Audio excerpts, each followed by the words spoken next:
Hola, soy la doctora Luege. Voy a hablar de problemas bidimensionales en coordenadas polares. Sabemos que para algunos problemas planos, debido a la geometría del elemento estructural a estudiar, resulta más conveniente formular las ecuaciones de equilibrio elástico en términos del sistema de coordenadas polares. En particular, utilizaremos sistema de coordenadas polares cilíndricos. Aquí vemos dos ejemplos, uno en estado plano de deformaciones a nuestra izquierda, que es un cilindro con una presión interna, y un estado plano de tensiones a nuestra derecha, que es un disco con una carga distribuida en su contorno. Bueno, pasamos a ver el campo de desplazamientos, como nuestras componentes del vector desplazamiento las vamos a referir al sistema de coordenadas polares. Tenemos la componente UR en la dirección radial, es decir, tiene la misma dirección que el vector base IR, la componente del vector desplazamiento β, cuya dirección coincide con la dirección del vector base y θ, la componente circunferencial que llamamos, y luego tenemos la componente W en la dirección Z, que para el estado plano de deformaciones es igual a 0, el desplazamiento W es igual a 0, y para el estado plano de tensiones el desplazamiento W es distinto de 0. Aquí vemos los tensores de tensión y de deformación para problemas planos, pero cuyas componentes ahora están referidas a un sistema de coordenadas cilíndricas. Para ubicar las componentes de tensión en un punto en el plano, fíjense que el elemento que vamos a utilizar lo dibujo acá en rojo y está girado respecto al que usamos normalmente en coordenadas cartesianas. Este nuevo elemento girado sigue las direcciones de los vectores base IR e θ, de modo que podemos ubicar en el plano de normal y θ la componente normal sigma θ y la componente tangencial tau r θ, mientras en el plano de normal IR vamos a ubicar la componente de tensiones sigma r y tau r θ, la componente de corte. Las ecuaciones cinemáticas en coordenadas polares relacionan las componentes del tensor de deformaciones en coordenadas polares epsilon r, epsilon θ, epsilon z y gamma r θ con las componentes en coordenadas polares del vector desplazamiento, que son u sub r, v sub θ y w. Dado que las componentes del vector desplazamiento en coordenadas polares dependen de las coordenadas r θ, las componentes del tensor de deformaciones también van a ser funciones de r y de θ. Estas expresiones que hemos escrito las pueden encontrar deducidas en un video adjunto. Luego, en esta diapositiva mostramos las ecuaciones de equilibrio también en coordenadas polares, cuya deducción también la pueden encontrar en otro video adjunto.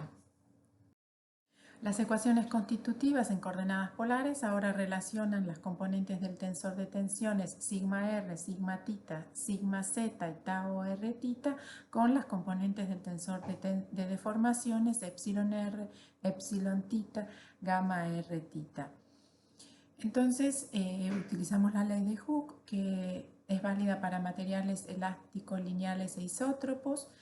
Es decir, utilizamos las mismas expresiones encontradas en estado plano de deformaciones y para estado plano de tensiones en coordenadas cartesianas. Simplemente ahora, en lugar de utilizar epsilon x, reemplazamos por epsilon r, epsilon y la reemplazamos por epsilon θ y gamma xy por gamma r θ. Sabemos que en estado plano de deformaciones, nuevamente epsilon z va a ser igual a 0 y en estado plano de tensiones sigma z va a ser igual a 0. Las tensiones de corte tau r z, tau z θ son iguales a 0, igualmente que las deformaciones angulares rz y z θ, que son nulas. Para la solución analítica de problemas planos en coordenadas polares, podemos utilizar, como en coordenadas cartesianas, la función de Airy. La función de Airy ahora va a estar en función de las coordenadas r tita. Por lo tanto, aquí vemos las expresiones para encontrar las componentes del tensor de tensiones sigma r, sigma tita y tau r tita. Ahora vemos que las derivadas parciales respecto a la función phi son respecto a r y a tita respectivamente. La ecuación biarmónica nuevamente, que es la ecuación de compatibilidad, está en términos de derivadas respecto también a r y a tita. Y luego tenemos las condiciones de borde en tensión. Fíjense que ahora las condiciones de borde son en función de fuerzas por unidad de superficies R raya y S raya.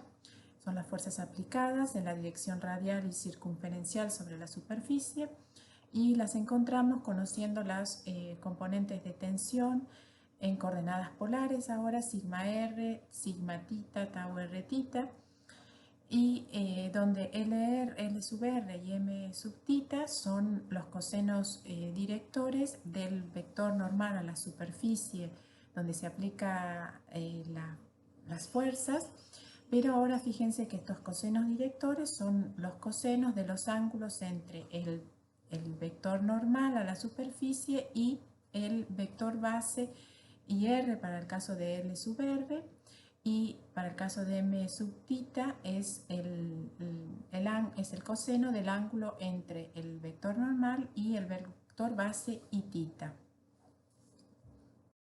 Para el planteo de las condiciones de borde en tensión, en coordenadas polares sucede como en coordenadas cartesianas. Si la normal a un contorno coincide con la dirección de uno de los ejes coordenados, las componentes de la fuerza externa por unidad de superficie aplicada sobre dicho contorno se reducen a componentes del tensor de tensiones. Es decir, fijémonos, por ejemplo, en el dibujo que tenemos a la derecha, la superficie curva, acá tenemos los vectores base y r y tita, serían sobre este punto. Si también tomamos la normal que identifica esta superficie, sabemos que va a tener componentes LR y M tita. LR es el coseno del ángulo que forma el vector n con el vector base y r, el ángulo es 0, el coseno va a ser 1. M sub tita, la otra componente, es el coseno del ángulo que hay entre el vector n y el vector base y tita, son 90 grados, por lo tanto el coseno va a ser 0. Entonces, si vemos en las expresiones de las componentes de la fuerza externa por unidad de superficie, se reducen a lo que vemos en el recuadro azul. R raya es igual a sigma r, que es la componente radial de la fuerza externa por unidad de superficie, y S raya, la componente circunferencial, va a ser igual a tau r tita. Si en cambio vemos la otra superficie recta, va a tener una normal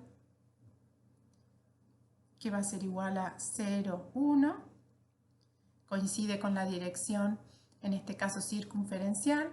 Entonces, si de nuevo vemos las expresiones en el recuadro naranjita, tenemos, por ejemplo, en R raya, la componente radial de la fuerza externa por unidad de superficie tiene LR es igual a 0 y M tita es igual a 1. Por lo tanto, L raya nos queda como el recuadro azul igual a tau r tita, mientras que la componente circunferencial S raya sobre esta superficie es igual a sigma tita.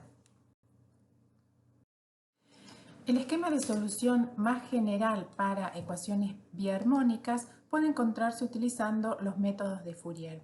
Estas técnicas generalmente usan separación de variables, como lo hemos visto ya en coordenadas cartesianas. Entonces, la función de Airy en forma de función de separación de variables nos toma la forma como tiene en el recuadro amarillo. Es decir, tenemos una función de Airy que depende ahora de r y de tita, donde f depende del radio y va multiplicado por una función exponencial que depende de tita. Si yo reemplazo esta función en la función biarmónica, es decir, de compatibilidad que vemos en el recuadro naranja, nos va a quedar esta ecuación diferencial de cuarto orden. Eligiendo en este caso, b igual a i de imaginario por n un entero, resulta la siguiente solución general que se llama solución general de Michel. Donde A0, A sub 1, A sub 2 son constantes a determinar a partir de las condiciones, aplicando las condiciones de borde. Por ejemplo, si tenemos un caso de axial simetría, la solución no va a depender de θ. Por lo tanto, todos estos términos que dependen de θ no se consideran en la función. Entonces, para un caso de axial simetría, como veremos a continuación, consideraremos solamente estos primeros términos, estos primeros 4 términos que vemos en la función de Airy. Consideremos entonces un caso de axial simetría, es decir, una función de Airy que depende solo del radio, como comentamos en la diapositiva anterior, y lo vamos a comparar con la solución obtenida utilizando la ecuación de Navier en términos de desplazamiento. Veamos que las componentes de tensión sigma r y sigma θ, utilizando la función de Airy, aparecen términos logarítmicos que no aparecen en la solución obtenida mediante la ecuación de Navier. Si analizamos los campos de desplazamientos en ambos casos, nos damos cuenta que estos términos logarítmicos en realidad no son consistentes con una solución única en desplazamientos. Sabemos que la solución mediante la ecuación de Navier sí lo es compatible con una solución única en desplazamiento, la solución que obtenemos.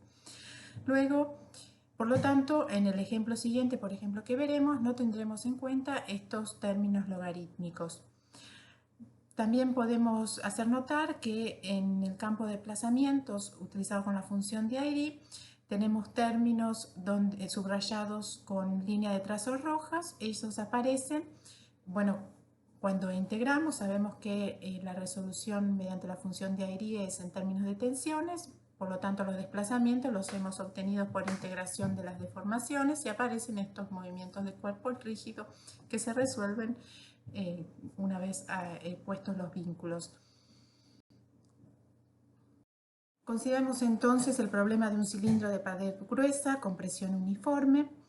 La solución axial simétrica que consideramos es sin tener en cuenta los términos logarítmicos, como justificamos en la diapositiva anterior. Resultan entonces sigma r igual a A sobre r al cuadrado más 2c, sigma θ igual a menos A sobre r al cuadrado más 2c y tau r θ igual a 0. Aplicamos las condiciones de borde en los radios interno R1 y radio externo R2, donde tiene presiones aplicadas, y obtenemos las constantes de integración. Allí obtenemos las expresiones de sigma r y sigma θ. Fíjense que sigma r y sigma θ no dependen de las características del material, simplemente dependen de los radios internos y externos y de las presiones aplicadas, P1 y P2. Luego, aplicando las ecuaciones cinemáticas y la ley de Hooke para estado plano de deformaciones, obtenemos el desplazamiento radial y el UR y el desplazamiento circunferencial Bθ. Vemos que aquí sí el desplazamiento radial depende del módulo elástico, del módulo de Young y del coeficiente de Poisson nu. Y la componente circunferencial de desplazamiento es nula, B sub θ igual a 0. Muchas gracias.